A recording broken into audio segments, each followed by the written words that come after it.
Let's switch you. Good luck. All right, hello everyone. Welcome Hi to 2017. everyone. Yeah, today we're going to be doing a live solve of the 2017 AMC 8 problems. So how's everyone doing? I know I'm doing great today. All right, hi Edison, hi Human, hi Grass. You guys have really cool names. Okay, it's great to see you guys are doing great today. All right, Warren is doing great as well. All right. Well, I am going to be doing this live solve with Daniel. And Daniel, do you want to? Okay, he loves solving math problems and he does competitions, but also does modeling, which is basically applying math in real life. He is a USA JMO qualifier, which is very, very cool. And he's actually the head coach of his math counts team too. I know a lot of you guys are doing math counts or have done it before, and math counts is really fun. And outside of math, he also loves to play the cello. And I think the cello is a really cool instrument. Yep. Hello everyone. I'm Daniel, and here with me today is Angie. And Angie has been doing competition math since 5th grade, and she's an Amy qualifier and also placed 5th place at Math Counts State. She volunteers at her local math camp, and other than math, she also plays the piano and many competitions and concerts, and she plays tennis and enjoys watching sports. Wow, it looks like other people like to play the piano too. That is great. Wow. Oh wow, I see that someone named themselves Steinway and Sons Piano. I've definitely played on one of those before. Wow. Wow, we have people who play the violin too. Oh, someone plays the violin but hates the piano. You know what? I think I might be the opposite. I used to play the violin too, but I decided I'd rather play piano instead. Okay, it seems that other people also don't like piano, but that's okay. Ooh, some people play the trumpet too. That is cool. French horn. I've heard of that. Wow, a lot of people play the violin and piano. Wow. Those are some really cool instruments. And Warren makes music with an online website. That is cool. Wow, clarinet too. Wow, these are some really cool instruments. And speaking of cool things, today we're going to be solving some very cool problems. Daniel, why don't you start us off? Yep. So if you guys want, you guys can follow along at this website.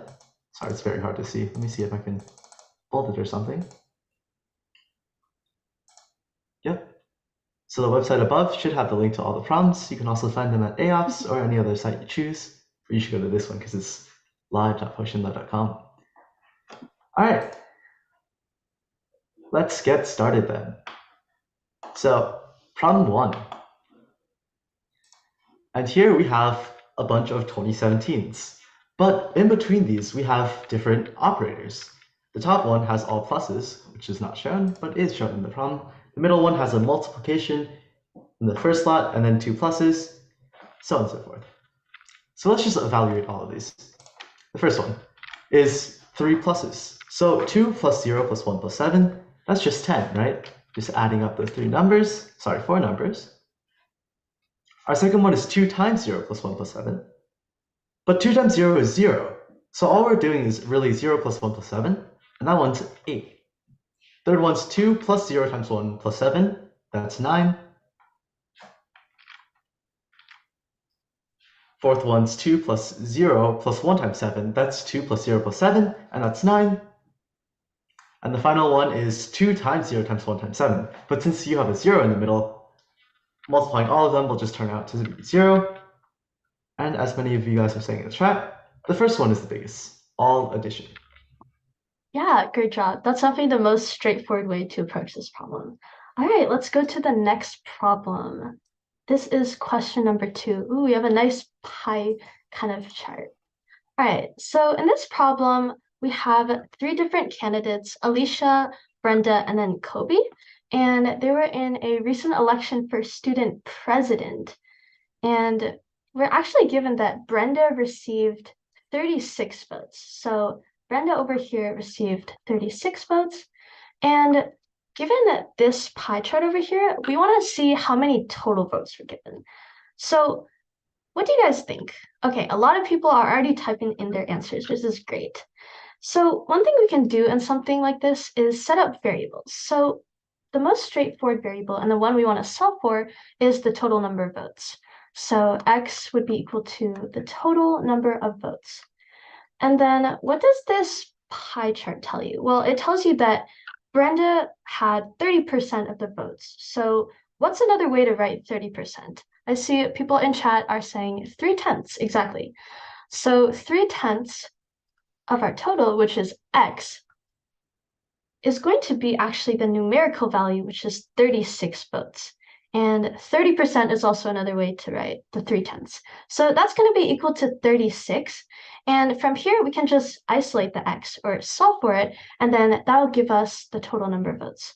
So if we want x, we can multiply by 10/3. And 10/3 times 36 is just, if we cancel out the 3 and the 36, that's 12 times 10, which is 120. And that is also choice E. Great job, everybody. All right, nice work. Let's look at problem number 3 then. So problem number 3 is a complicated looking radical expression. We want to find or solve for the square root of 16, square root 8, square root 4. Well, in a problem like this, we can't really deal with the outer square root right now, right? Because we have 16 square root stuff, but that square root isn't really valuable. Exactly. Just as the green-backed goldfinch, that is a very cool name, says, let's work from the inside out. We can find the square root of 4, right? That's just going to be 2. So the square root of 4 is 2. Well, then I can turn this into the square root of 16, square root 8 times 2.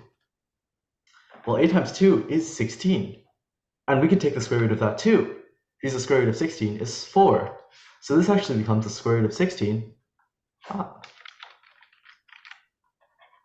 times 4. And 16 times 4 is 64. And the square root of 64 is 8. So our final answer will just be C, 8. Yeah, great job. All right, next problem is number 4. And we have some pretty crazy decimals over here. And the key about this problem is to estimate, because the problem only wants us to find what this value is closest to. And the answer choices are also pretty spread apart, so estimation is going to be very powerful here. So what should we estimate this first value to be? And the trick is, you don't want to estimate something to be too vague. You want it to be, or you actually want it to be more vague so that when you multiply it out, things are going to cancel out. And I see people are already typing in answers, which is very great. Okay. Yeah, it's about 0.0003. And what we kind of did is just ignore the 1/5 over here, because that doesn't change our answer too much. So this just becomes 3, this first little bracket over here, and that's also 0.123, 3 zeros, and then a 3. And then this part over here, what is that very close to? And RC, yeah, that is very close to 8 million. And one thing nice about our estimations is that because we rounded this one down a little bit and then rounded this one up a little bit, they actually do balance out. So our estimation from this is going to be very close to the answer. And we can see that there's a bunch of zeros after the decimal. And so that's the same as writing it as 3 divided by, if we count how many times the dot is to the left of 3, that's 1, 2, 3, 4. So 1, 2, 3, 4. And then that's going to be times 8 million. And then if we cancel that out, that becomes, if we cancel these 4 zeros, then we have to cancel them over here. So that's all the way like that. And so we just have 3 times 800, and that's 2400 as you guys all put in chat. So great job, everybody. Nice. All right, so next we have, oh dear, that's a nasty looking expression, isn't it? We want to find 1 times 2 times 3 times 4 times 5 times 6 times 7 times 8 divided by the sum of 1 plus 2 plus 3 plus 4 plus 5 plus 6 plus 7 plus 8. Well, we know the sum of an arithmetic sequence. That starts with 1, right? I shouldn't say arithmetic, I should just say like the sum of consecutive numbers. This is actually equal to n times n plus 1 divided by 2. So for example, 1 plus 2 plus 3 would be 3 times 4 divided by 2, which is 6. Well, the denominator is 1 plus 2 plus 3 plus 4 plus 5 plus 6 plus 7 plus 8, which would be 8 times 9 divided by 2. And the numerator is just 1 times 2 times 3 times 4 times 5 times 6 times 7 times 8 times 9. Or sorry, times 8, my bad. Just that, right? And you can see that this 8 here will just cancel with the 8 on the bottom. 9 is slightly more tricky. But 3 and 6, which is 3 times 2, I can make these 3's go away as well as that 9. And I'll just move the 2 to the top. So what we actually have to find is 2 times 4 times 5 times 2 times 7, I think. Do something wrong there. Looks right. All right, and that's a lot easier to actually evaluate than like 8 times 7 times 6 times 5 times 4 times all the way to 1, right? So this is just, let's do it just like left to right. 2, 4, 16, 80, 160, 1020. So our answer will just be answer choice A. Actually, I think the chat is telling us that the answer is 1120. Oh, did I do my multiplication wrong? Let's see. 67. Oh, no, yeah.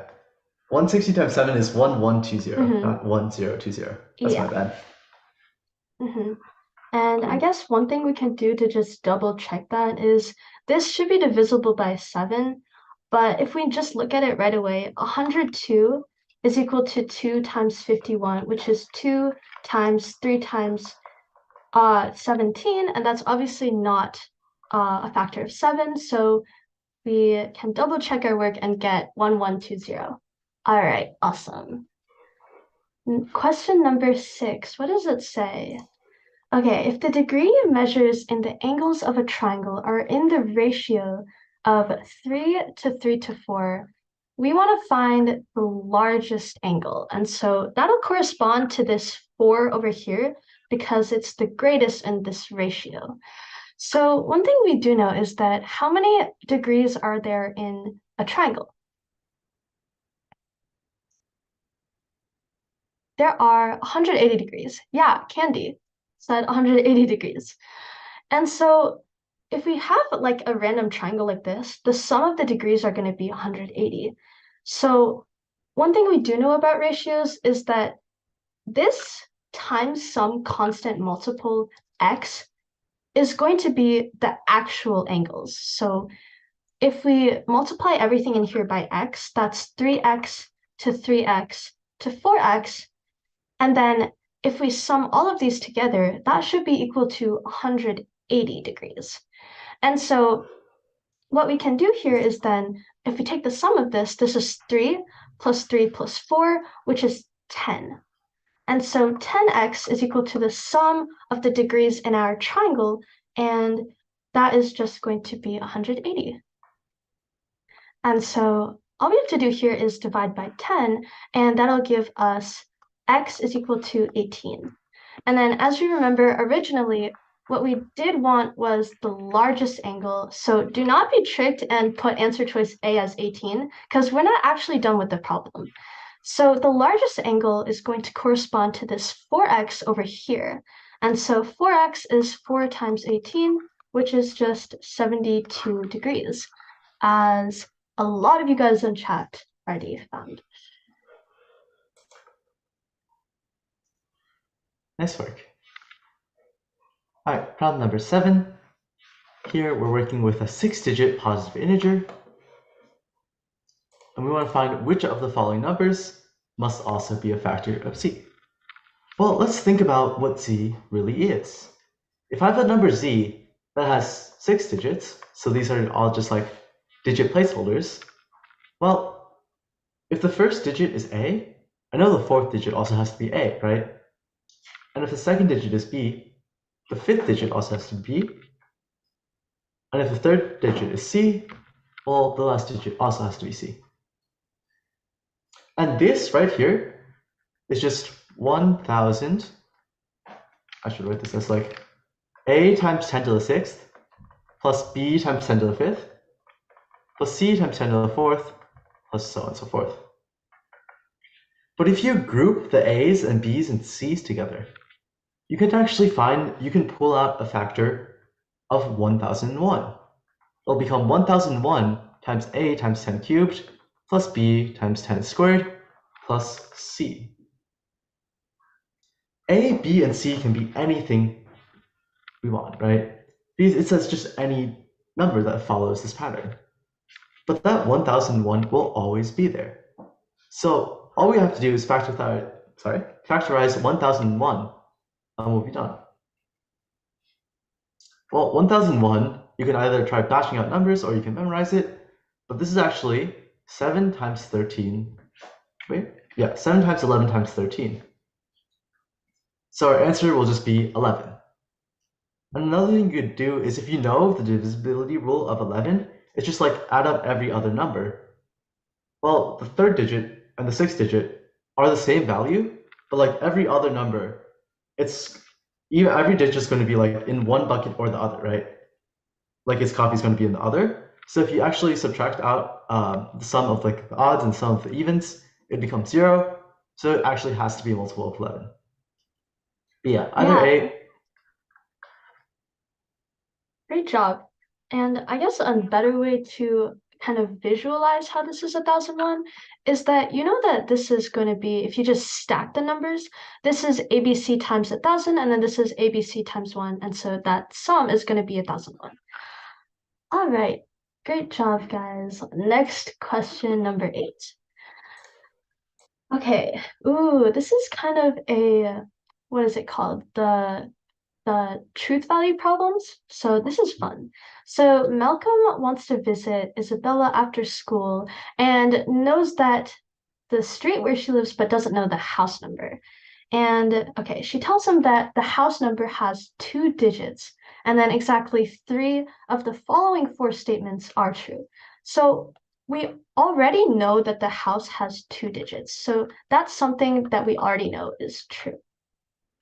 And then the last 4 we actually don't know about, but we only know that exactly 3 are true. So the first of those statements is that the house number is prime. The second statement is that the house number is even. And first of all, after we write these 2 statements down, one thing that we notice is that, well, the only prime number that's actually even is 2, but we have 2-digit numbers here. So that doesn't work, which means that only one of these first 2 is going to be true. But let's take a look at another one. Statement 3 says that it's divisible by 7. Divisible by 7. And again, this cannot be true with the prime because the definition of a prime number is that it's only divisible by itself in 1. So the only actual way that 1 and 3 can be true together is if it's the number 7. But the problem is that 7 isn't a 2-digit number, just like 2 isn't a 2-digit number. So again, 1 and 3 can't be true at the same time. And then the last statement, one of its digits is 9. So one of the digits is 9. That doesn't really directly conflict with any of these. And so let's consider some cases. So because three of these have to be true, there's going to be one statement that isn't true. So let's first say that this first statement was true. Well, that would mean that the second and third statement already are false because these two cannot be true unless that we have a one-digit number. So that means if one were to be true, only possibly statement 1 and 4 would be true, but we want three of them to be true. So that means that 1 can never be true. And you guys already found that in the chat, which is great. But now that we know that these last three statements are true, we can start to find some sort of a pattern. So one thing that we do know, if a number is even and divisible by 7, even means that the number is divisible by 2, and 7 means the number is divisible by 7. So that means that the number has to be divisible by the product of those two, and that's going to be 14. And then if you know your multiples of 14, the rest of this problem isn't too bad, but we would obviously, if the digits is 9, it can't be the unit digit because that would mean that the number isn't even. So we know it has to be the tens digit. And then if we remember our multiples of 14, that has to be 98, which is also 14 times 7. And so what did our problem ask for? It asked for the units digit of her house number, and so our answer is going to be 8. Awesome. Wow, the algebra problems are pretty cool. All right, let's move on to question 9 then. And here we have a question about marbles. So we know that 1/3 of her marbles are blue, 1/4 are red, and 6 are green. And we want to find the number of yellow marbles she has. Well, if 1/3 of her marbles is blue, then her marbles, the number of marbles has to be divisible by 3. So let's say like x is the number of marbles, right? Then 3 divides x. Well, 1/4 of them are red, so 4 also has to divide x, right? Because if she had, let's say, 5 marbles, you can't evenly split them up into fourths. So 1/4 couldn't possibly be red. And we also know that 6 are green. Well, let's start by looking at the least possible value of x. If x is divisible by 3 and divisible by 4, then x also has to be divisible by 12. And the least number divisible by 12 that's greater than 0 is 12 itself. So let's see what happens if Marcy has 12 marbles. If she has 12 marbles, 1/3 of them are blue, well, 4 of them are blue. And if 1/4 of them are red, well, then 3 of them are red, right? And then I know that 6 of them are green. Let me find green. And that leaves 1 marble left to be yellow, which means not only is this possible, and since we want Marcy to have as little marbles as possible because we want to find the smallest number of yellow marbles, this tells us the smallest number has to be 1. So our answer is A.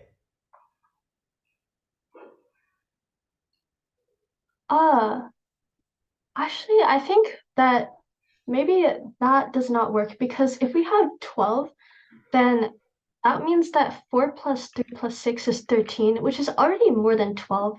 And that wouldn't work because then that number of marbles would be too little for the amount we actually need to satisfy for the blue, red, and green ones. So I think that maybe the 12 doesn't actually work, and we have to consider another case. Adding is very difficult. Yeah. Oops. Shh, that never happened. No one saw that. Yeah. Because this is 13, not this is yeah. All right. Yeah. So 12 isn't possible. So the next possible would be 24, and 24 would just be 866. That sounds about right. So the final answer would be 2. Wait, okay, divisible by 3 is 8, and then 6. Okay, 8 plus 6 is 14 plus 6, which is 20. And then 24, 24 minus 20 would be 4. Okay, I blame my lack of sleep. You know what? It's fine. Yeah, the final answer is 4 because 24 minus 8 minus 6 is 4. Yeah. Yay, we did it. Okay, great job, everybody. Thanks for your help. All right, next problem. It looks like we have a probability question. Okay, so a box which contains 5 cards are numbered 1, 2, 3, 4, and 5. And 3 of those cards are selected without replacement. So that means I can't select 2 cards of the same value. So 3 cards selected. And then we want to find the probability that 4 is the largest value selected. So that means that we want the number 4 selected. And then we have 2 other numbers that we can also have. But then because 4 has to be like the largest value, then we can only have one of 1, 2, or 3 in here because 5 is greater than 4. So we know that these 2 positions are picked from the 1, 2, and 3. And so how many ways are there to pick 2 values from 1, 2, and 3? You can think of this in 2 ways, either choosing 2 values or you can just list them out. But if we think about it, there's actually only going to be 3 ways because right now order doesn't necessarily matter because if you think about it, if we had a 4, a 1, and a 2, that's the same as having a 4, a 2, and a 1. So there's actually only going to be 3 ways to pick 2 from here. So it's also, yeah, 3 choose 2, which is equal to 3. And then the cases would be 1, 2, 2, 3, and 1, 3. And of course, you could swap these around, but they are the same thing. And so that means that there's only 3 ways to actually satisfy this problem. So technically, right away, you could just go with option C. But let's first calculate the total. The total is just going to be, we have all 5 of our cards available to be picked, but only 3 of them can be picked. So that's just going to be out of 5 cards, we choose 3 of them, or 5 choose 3, and then that is going to be 10. So the probability we want is the successful over total, which is going to be 3/10 as our answer of choice C. Okay, I see literally all of you guys got 3/10, which is great. All right, on to problem number 11. So we have a square-shaped floor and we're tiling it, right? So we want to find the area of the square if we know that the total number of tiles on its diagonal is 37. So let's first think about what tiling a square would actually look like. So if I have like a square like this, and let's just say it's 3 by 3. Well, tiling the diagonals, of course there's going to be the middle square that's on both diagonals, right? Or there'll be these side squares. But if I had something that was like 4 by 4, then everything on its diagonal, or I should say, there is no intersection between the diagonals, right? Which means there will be an even number of squares that are tiled on both diagonals. But that's not possible because we know that the number of squares tiled is 37. So we know that there must be an odd number of, the side length has to be an odd number, right? Well, what else do we know? We know that the total number of squares is 37. So how do we make the total number of squares 37? Well, going back to our square and expanding it to like some size of x, we'll have the middle square that's tiled here.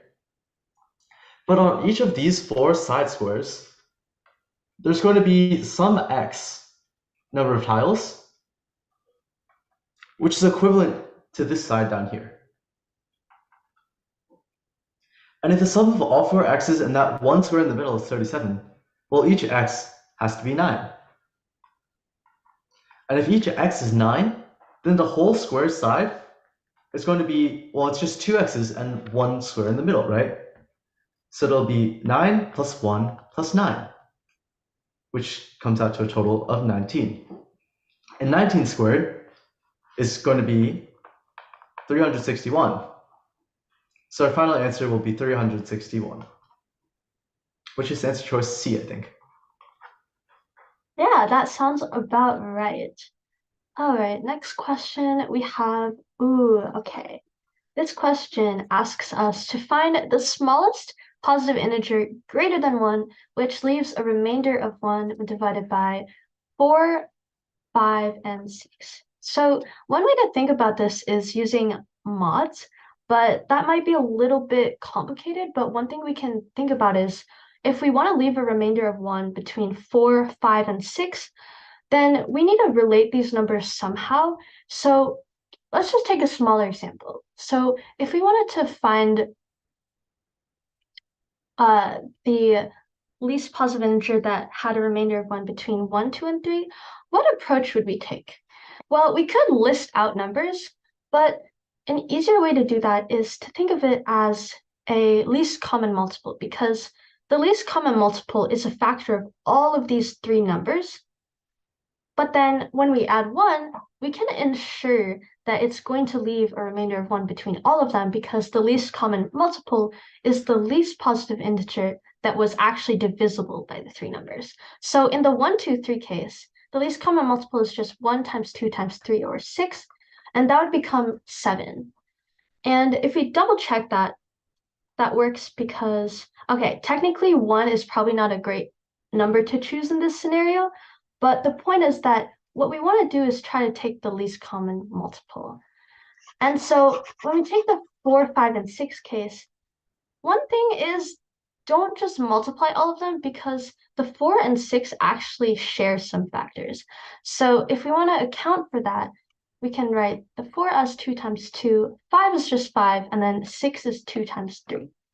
And so when we take the least common multiple, we want to take the greatest powers of 2, 3, and 5. And so that'll just be 2 times 2 times 3 times 5, which is 60, as many of you guys in the chat are telling us. And so then when we want to have a remainder of 1, all we have to do is add 1 to this, and then that gives us 61. And then the reason why we know that works is, well, the 60, it's already divisible by 4. So adding 1 definitely will leave a remainder of 1 when divided by 4. And similarly for 5 and 6. So if our answer for the positive integer is 61, then the pairs that it lies between is going to be 60 and 79, which is choice D. Awesome. Yeah, and this is actually called the Chinese remainder theorem, if you guys are interested and want to search that up later. All right, let's move on to problem number 13. And here we have a series of chess games. Chess is a very fun game. So, we know that Peter won 4 games and lost 2 games, Emma won 3 games and lost 3 games, and we know that Kyler lost 3 games, and we want to find how many he won. Well, the problem never says there are any ties, and there are never any ties in chess, right? So, if someone wins a game, someone also has to lose a game. In other words, the total number of wins has to equal the total number of losses.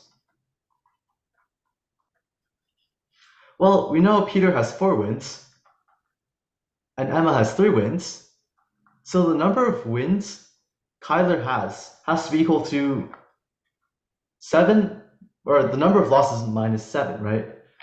And the number of losses here is going to be, well, Peter lost 2, Emma lost 3, and Kyler lost 3 as well. So the total number of losses is 3 plus 2 plus 3.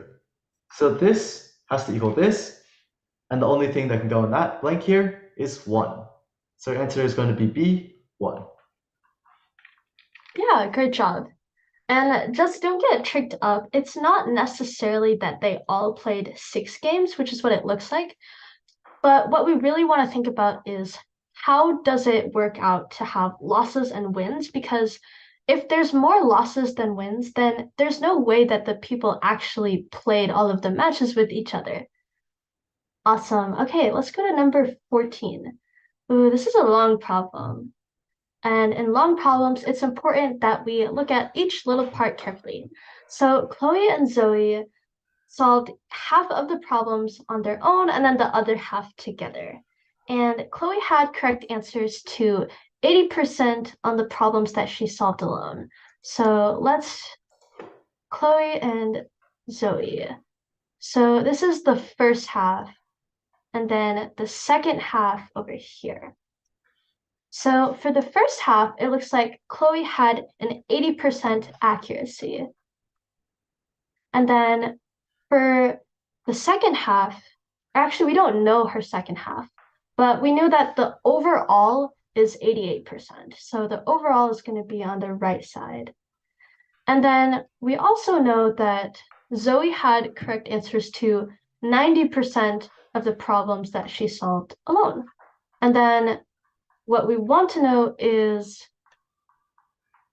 her overall percentage. So we actually don't know several things. We don't know this second half score for either of them, and we do want to know what Zoe's overall is. So what we do know is that Chloe has an 80% on one half and then an 88% overall. And because these halves are equal, when we take the 88%, that's the average.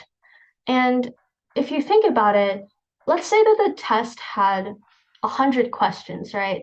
Then this 80% would actually turn to 80. The 88% would be 88. And so obviously the number of questions, the number of, okay, this is just gonna be like an average amount. So then we know that the number of questions solved over here has to add to this number to be the average. So if we had x over here, 80 plus x over 2, which is the average, would have to be 88. And yeah, so this is, as Anonymous said, this is going to be how we solve for the x in Chloe's.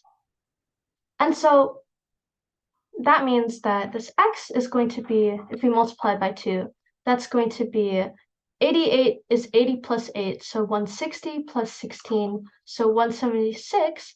And so then x is going to be equal to 96. And why did we solve for x? Well, we actually know that Zoe and Chloe did this half together, so they do have to have the same accuracy rate for it.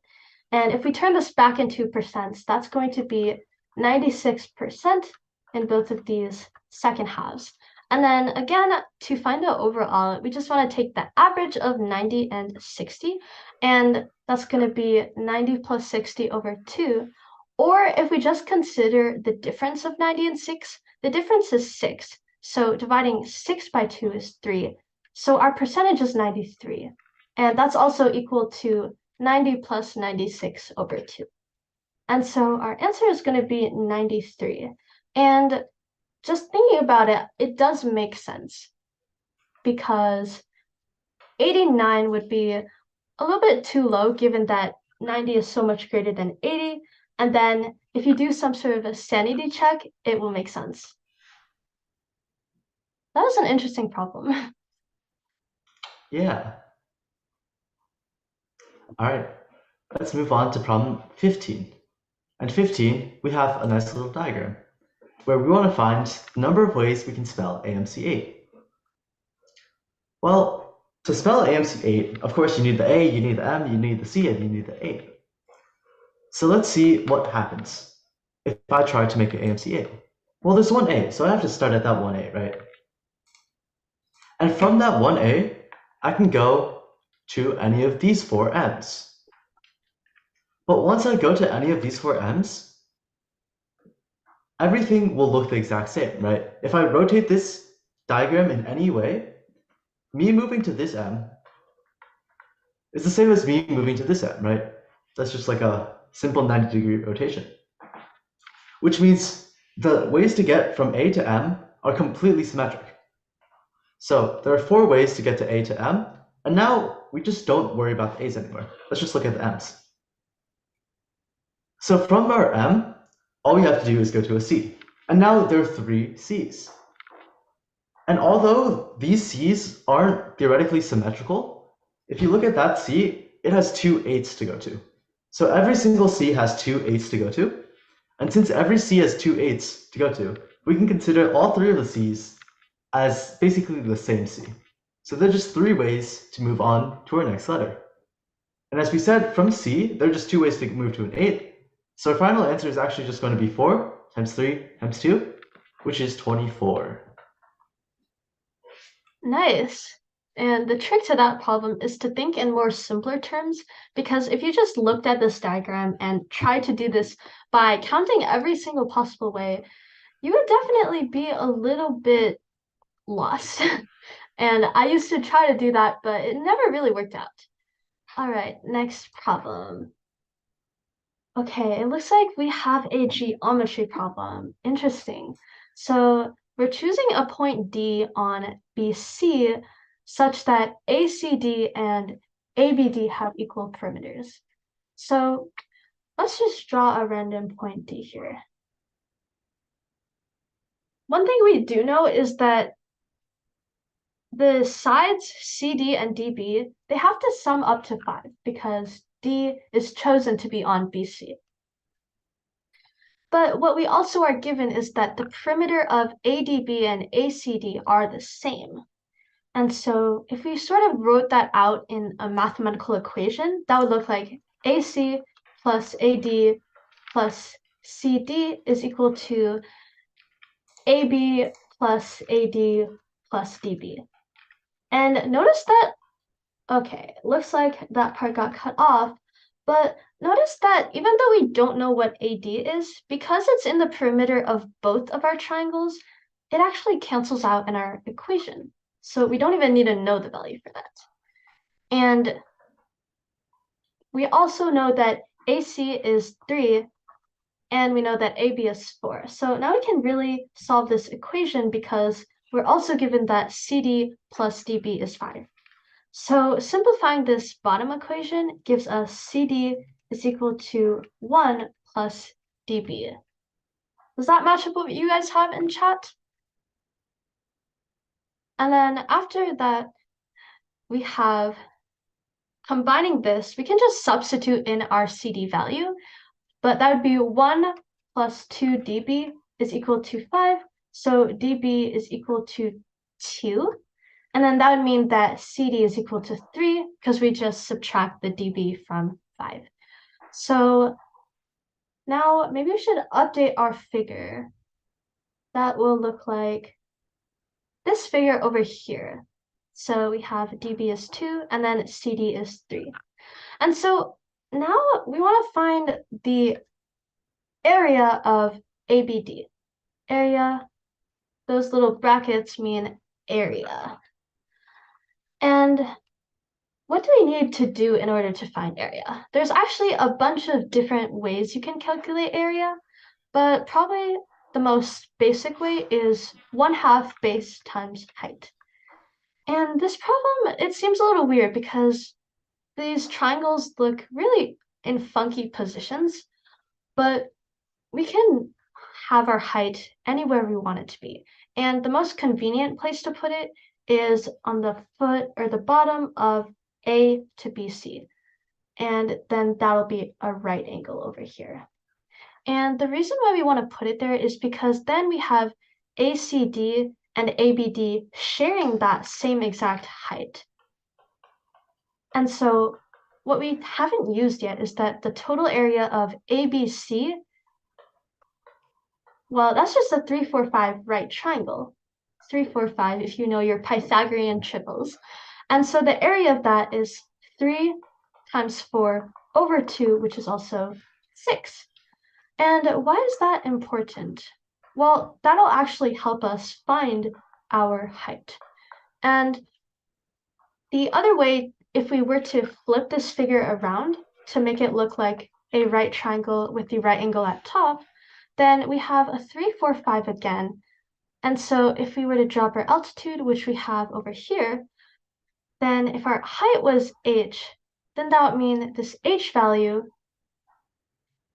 times the 5 over 2, which is 1/2 base times height, is 6.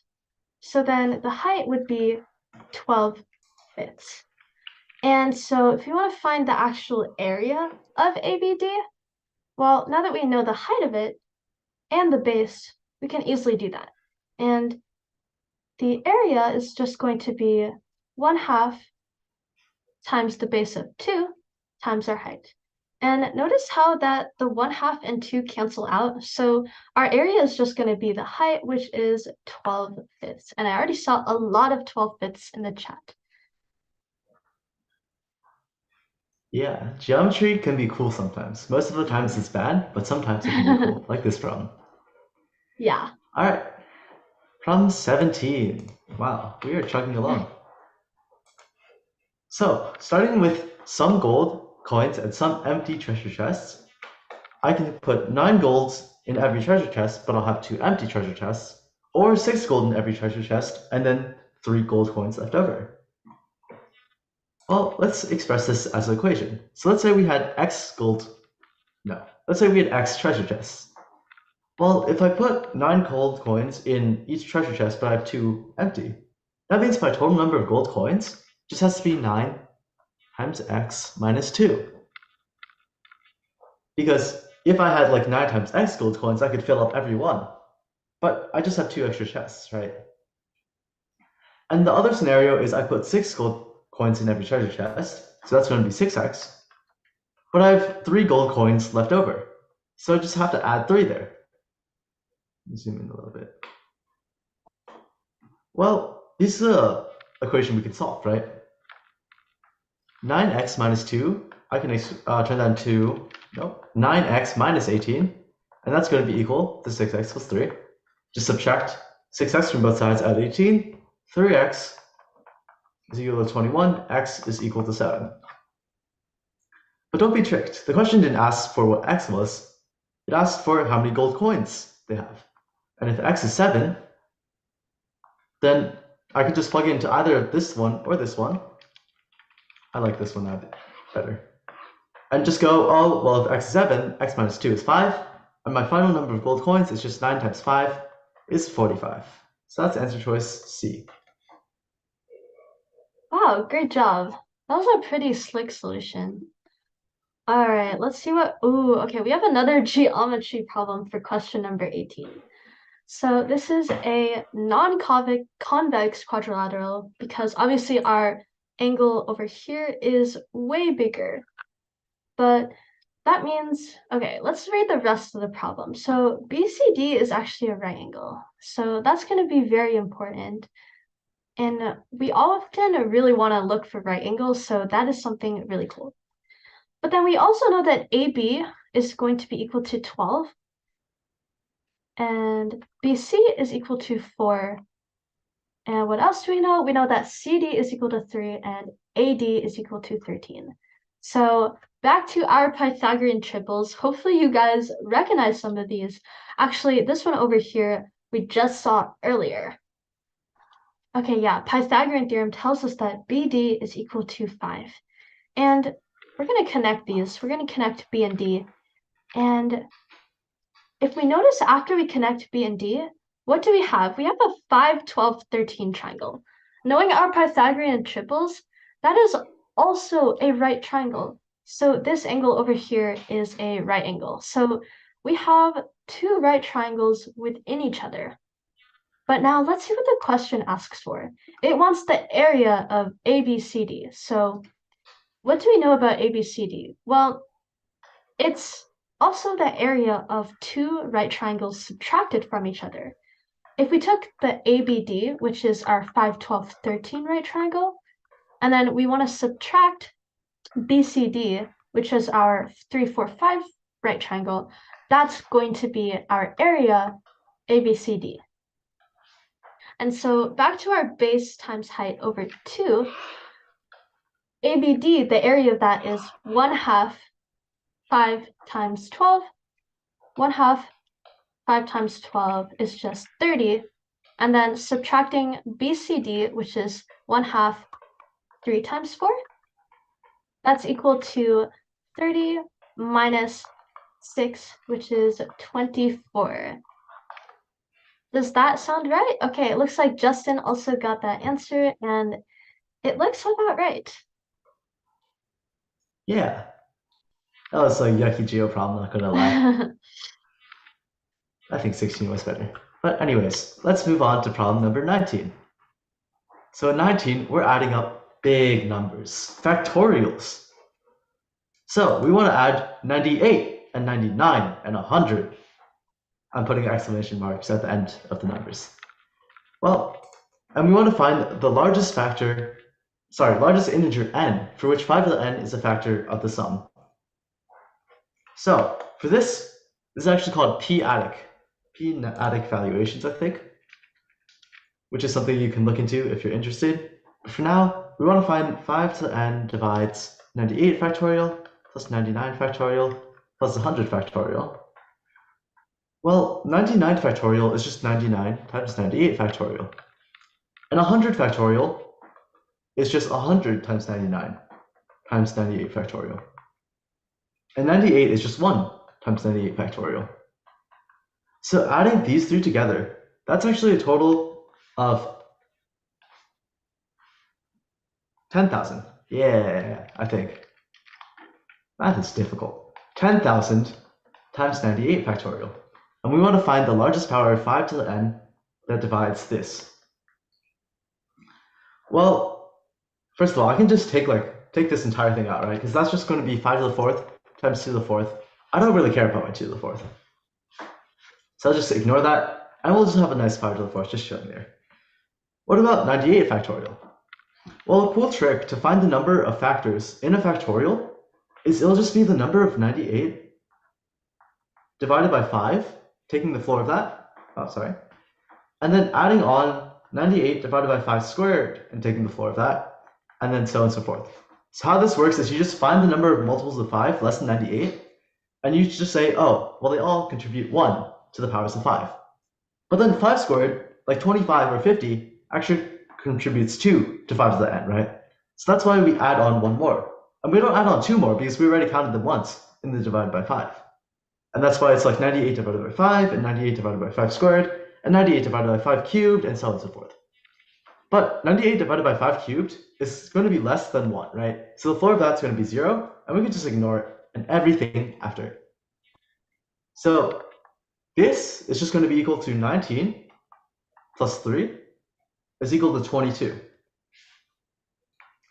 So this will be 5 to the 22 times some random mess garbage that we don't really want to deal with. But we have a 5 to the 4th and 5 to the 22. Multiply them together, you have 5 to the 26. So our n is going to be equal to 26, and I think that's answer choice D. Yeah, that sounds really great. This problem actually looks really scary, but once you do a little factorization and finding the floors of some numbers, then it's pretty much it. Okay, next question. Let's see what this is going to be. Okay, we have okay, this is a counting problem. So we have an integer that's between 1,000 to 999 inclusive. So that's just telling us our number is a 4-digit number because that's the whole range of 4-digit numbers. And then we want to find the probability that the number we choose is an odd integer whose digits are all distinct. So what do we know about odd integers? Well, the one thing that distinctifies an odd integer is that the last digit of it is odd. And so if we wrote out our odd 1-digit numbers, that last digit could be 1, 3, 5, 7, or 9. And that's a total of 5. And so if we want all of our digits to be distinct, it's easier just to choose our last digit first because we have the most restrictions on it. The other digits, they have to be distinct, but they can be either even or odd. So this last digit has 5 choices. And then if we go back to our very first digit over here, it can now be anything except the units digit, but it also can't be 0 because then it wouldn't be a 4-digit number. So originally we have 10 1-digit or unit digit numbers possible, 0 through 9, but because 2 of those don't work, that'd be 8. So 0 doesn't work, so that'd be 1 through 9 minus the 1 that we had on our units. And then from there, our next digits, well, we know that the second digit can be a 0, so it would have originally been 8 minus 1, which is 7, but because we have the opportunity to have a 0 there, that's also going to be 8. And then for our third digit, it can be 0, but we already have that in the second digit. So we just subtract the 1 that was in the second digit, and that's 8 minus 1, or 7. And so now we just have 8 times 8 times 7 times 5. And looking at our answer choices, we actually have 3 answer choices that have a numerator that's divisible by 7. So there could be multiple answers. So we have to do a little bit more work. And actually, we also need our total here. But again, that's just the number of 4-digit integers. And one way to calculate that is because we have 1,099 inclusive, we can do 9999 minus 1,000 and then plus 1 because of the inclusive. So that's also 9,000 numbers. And it's really important just to understand that if you have, say, 1-digit numbers, there's 9, 2-digit numbers, 90, and it goes in that kind of a pattern. But that's going to be 9,000 over here. And I don't really want to do multiplication right now. So I'm just going to do some division and trying to cancel out some things. So I know that this has a 10 in it. So I'm going to make a 10. 8. I'm going to change that into a 4 so I can replace the 5 with a 10. And the reason is that then we get to cancel out the last 0. So that's 8 times 4 times 7 over 900. And then 900 is a multiple of 4. It's actually 450 times 2, which is 225 times 4. So that's 8 times 7 over 225. And that's going to be 56 over 225. And what answer choice is that? That is answer choice B. Wow, everyone in the chat today is doing great. Yeah. Wow, we're on the last 5 problems now, aren't we? 20, 21, 22, 23, 24, 25. Last 5. All right. Good job, everyone. All right, problem number 21. Let me put this off. We want to find the number of possible values of a divided by a. Let me see, I have a diagram for this actually. There we go. We want to find the number of possible values for that stuff. Well, if a plus b plus c is 0, it's going to be 2 negative, 1 positive, or like 1 positive. No, I said that. 2 positive, 1 negative, right? So let's start with that. 2 negative.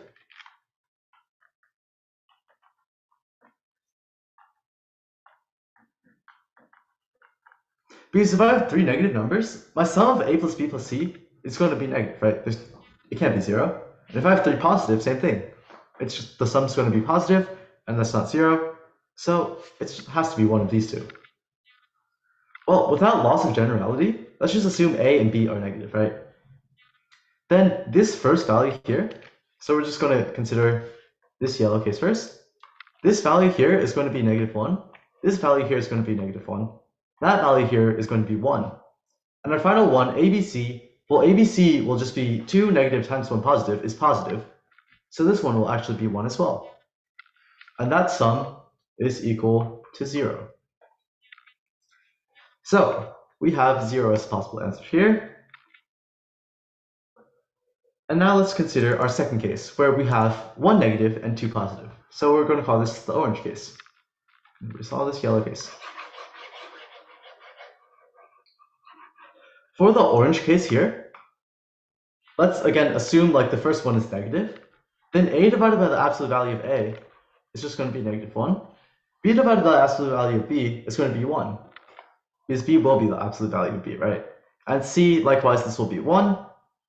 And ABC divided by ABC, ABC will be negative this time because we have 1 negative and 2 positive.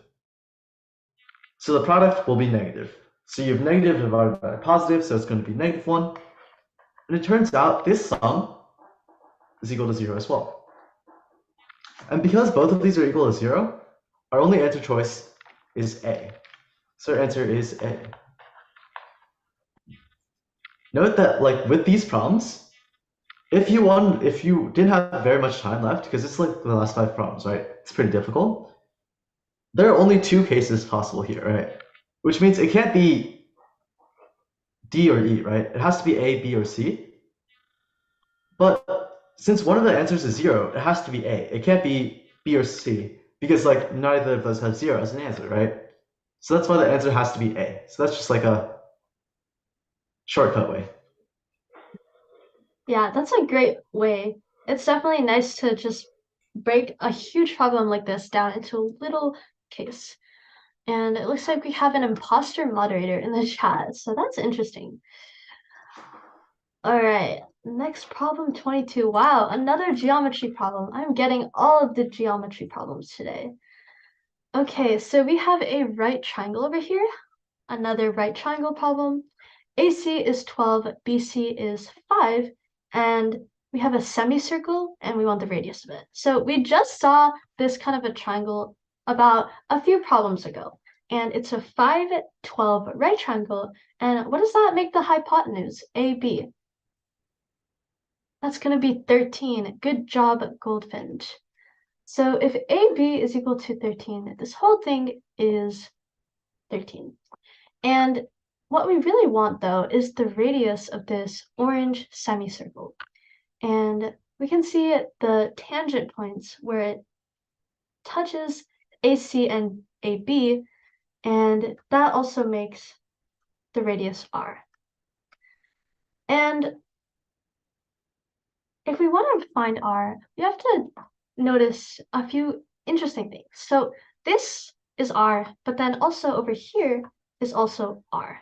And then this part to the left of R is going to actually be 12 minus R, so that the total length of AC is still 12.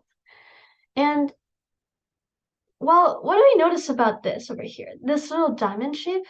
Actually, if we were to cut it in half, what do we get here? Well, we know that these two are both a radius R because the semicircle is tangent to AB, that's a right triangle. So we have two right triangles which share the radius R, but then also they share their hypotenuse, so that means they have to be congruent. And that's actually very, very helpful because then what we can do is we can take our hypotenuse AB and the top part of it, that's going to be 5, right? Because of our congruent triangles. And then the rest of it, well, that's just going to be 13 minus 5, which is 8. So now we actually have most of the lengths that we need. And there's a couple ways you can finish this problem.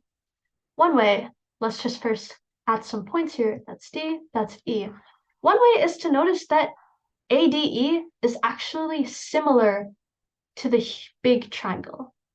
And if we were to just flip this ADE around, it would look like something like this, with the A over here, the D over here, and the E over here. That is an interesting right triangle, but it is going to be similar to our overall 5, 12, 13 triangle because the angle A is shared, but then it's also a right triangle. So that's one way you can finish this problem.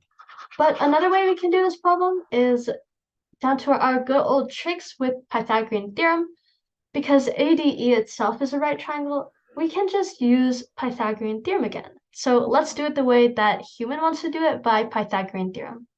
So that's going to be, because AE is the hypotenuse, 8 squared plus R squared is equal to 12 minus R squared. This over here, 8 squared is just going to be 64. On our right-hand side, what is this equal to?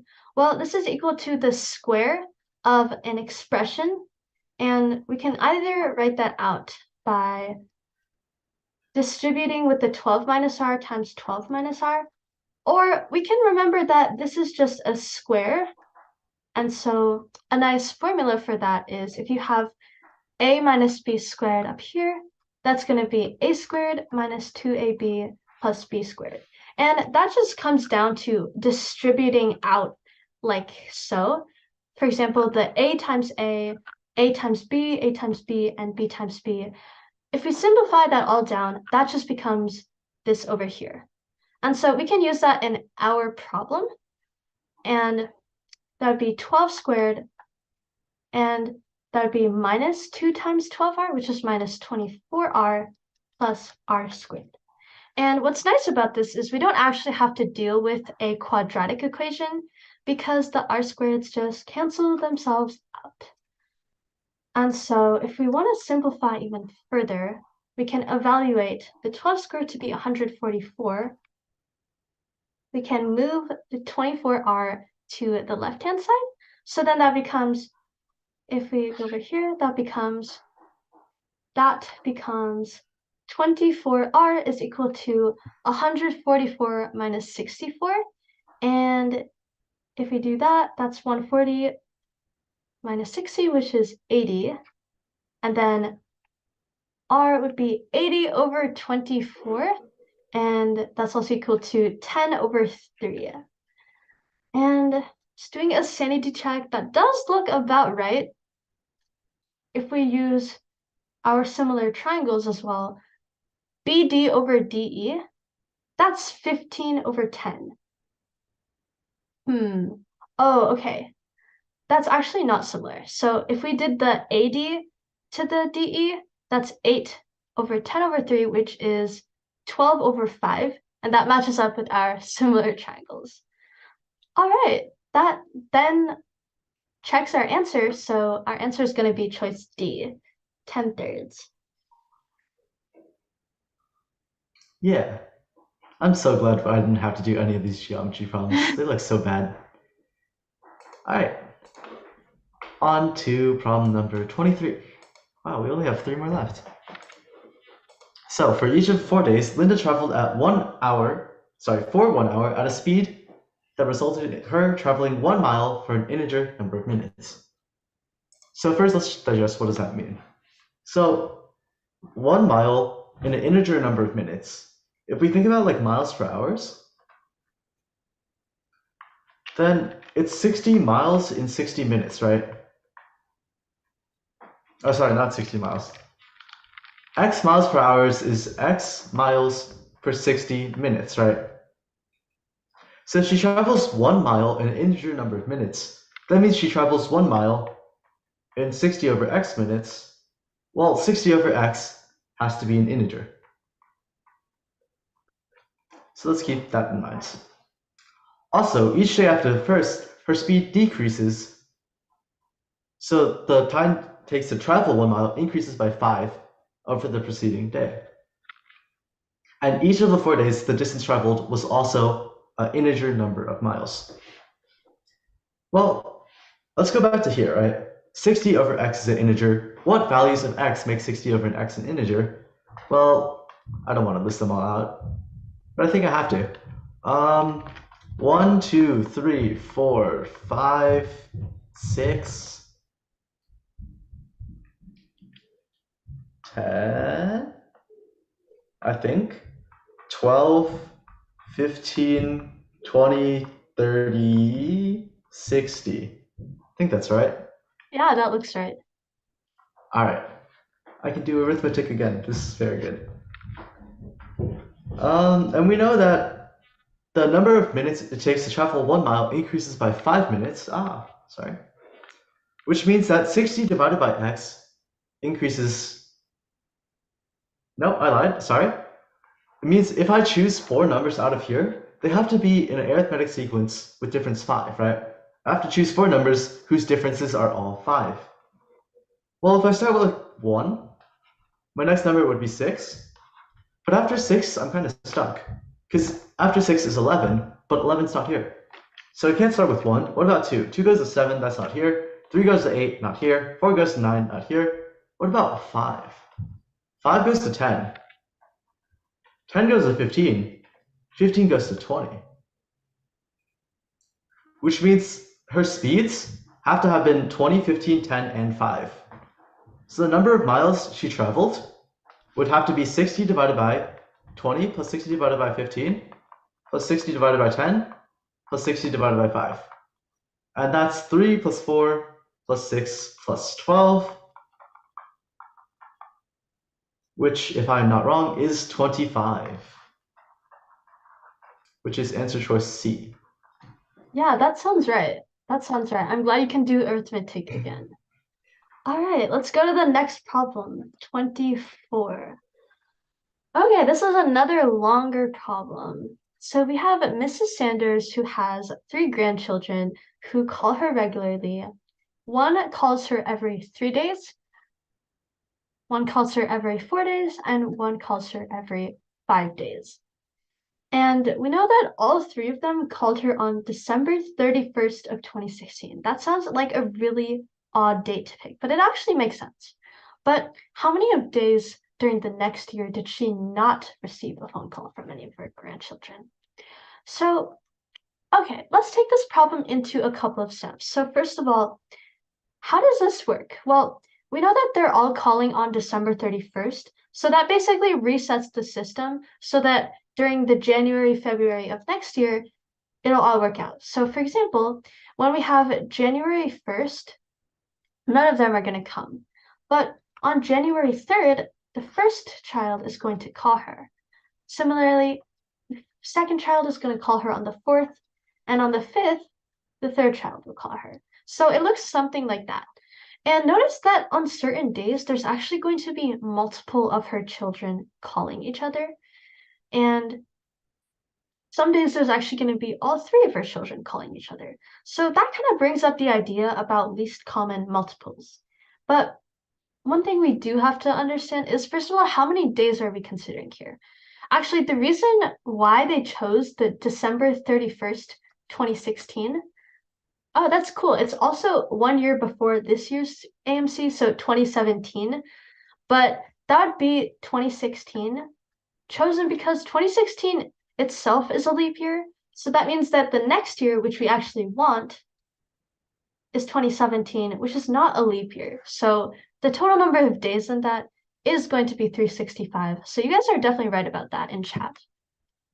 And so Imposterator tells us that there are some dedicated, there are some grandchildren that are going to basically go on the same day.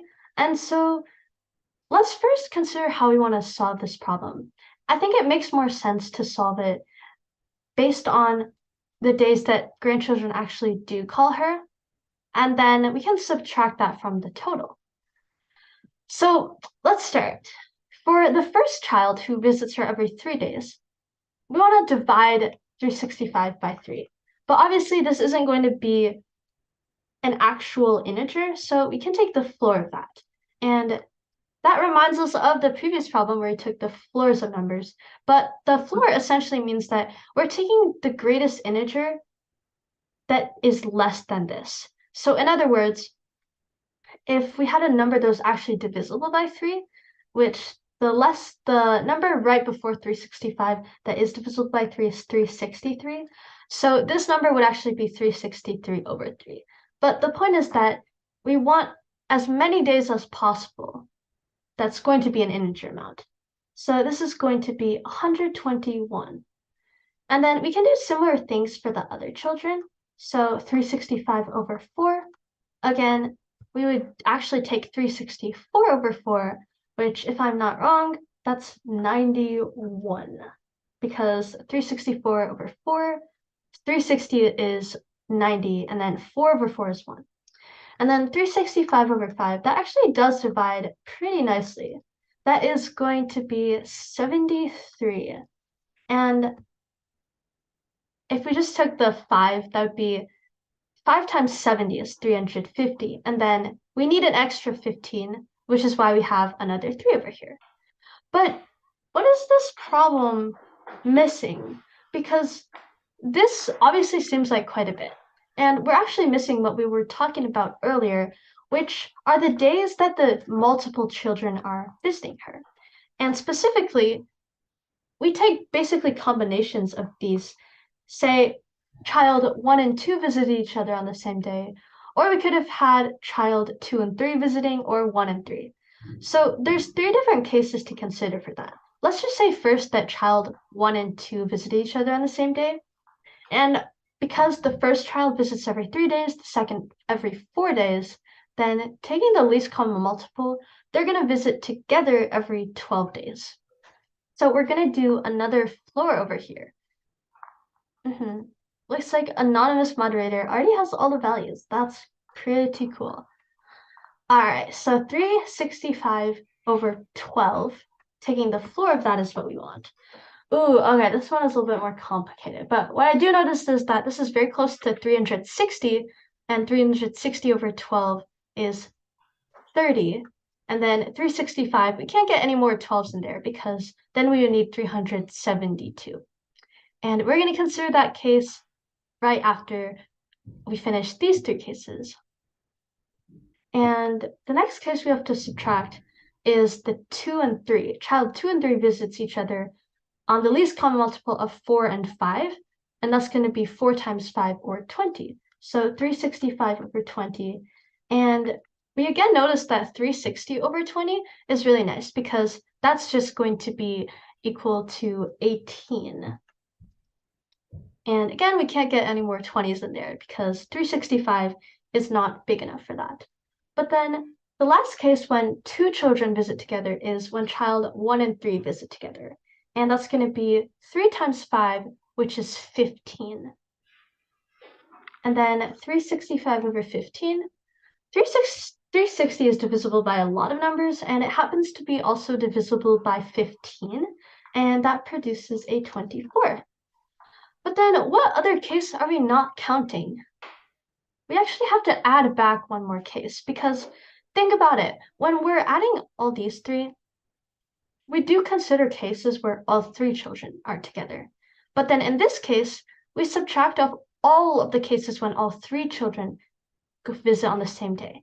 So we actually have to add that back. And when we add that back, we actually have to take the least common multiple of all of the children's days, which is not over 12, but over 3 times 4 times 5, which is 60. And then the trick for this is, again, 360 over 66, as Justin Yan in the chat says. So that's going to be a plus 6. And so, to be more clear, these light green ones over here are going to be subtracts, and then the rest of them are all adding together.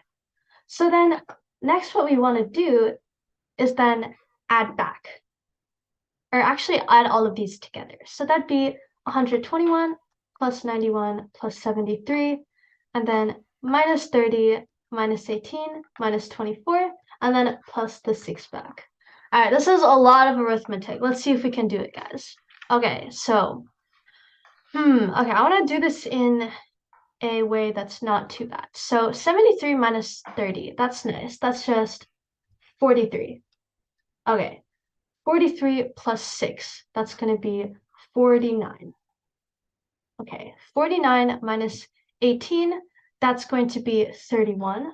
This looks kind of confusing, but then 31 minus 24, that's going to be 7. And then next, we just add the 7, 121, and 91. So overall, that's going to give us 200, okay, 90 plus 120 is 210, plus 2 is 212, so plus 7 is 219. All right, that should be right for the arithmetic step. But then, what do we actually want? This whole time, we were solving for the number of times when any child were visiting, and we definitely accounted for all of the overcounting. But now, the problem actually asks for when she does not receive a phone call from any of your children. And because we know that the total number of days was 365, all we actually have to do is subtract the 219 from that. So 365 minus 219, wow, that's a little bit complicated. Well, one thing we can do that's also equal to 365 minus 300 and then plus 81. So that's going to be 65 plus 81, which is 146. And it looks like people in the chat agree with that as well. And that's actually kind of a lot of days where none of the children call her, which is really sad, but it sounds about right. Wow, great job, everybody. That's a little bit longer problem. Yeah, this is actually known as the principle of inclusion and exclusion, or pi. I like pi. Yeah, that's a lot of arithmetic. I'm very glad I did not have to do that problem. Although I do have to do problem number 25, which is geometry. So here we want to find the area of this shape, given that these arcs are part of 1/6 of a circle of radius 2. Well, let's draw in those arcs. Let's draw the circles, I should say. If I have a circle here, I'll draw on the other circle because I have some space. If we have a circle here, it's a very good circle and very to scale, I'm telling you. And I connect this to the radius. I know this is 60 degrees, right? Because it's 1/6 of a circle. And the same thing happens here. I can draw this in, and that will become 60 degrees. And I know the top angle there is 60 degrees. Hey, look, it's an equilateral triangle. So actually, the area of this bluish region here is just the equilateral triangle without the two little orange sectors, right? Without these stuff. Ignore the rest of the circle here. Well, I can very easily find the area of one of these sectors because it's 1/6 of the circle. And if it's 1/6 of the circle, well, 1/6 of the circle, it's going to be 1/6 of a circle with radius 2, which has area 4 pi. And there are two of them, so it's going to be multiplied by 2, which is 4 pi divided by 3. And we want to subtract it from the area of the whole triangle. One thing we can do is just say, okay, the area of a triangle, not going to have any pi's in it. And if you look at the answer choices, only one of them is subtracting 4 pi over 3, so your answer choice is B. If we also want to do it a real way, you can notice that the side length will just be 2 plus 2 is 4, right?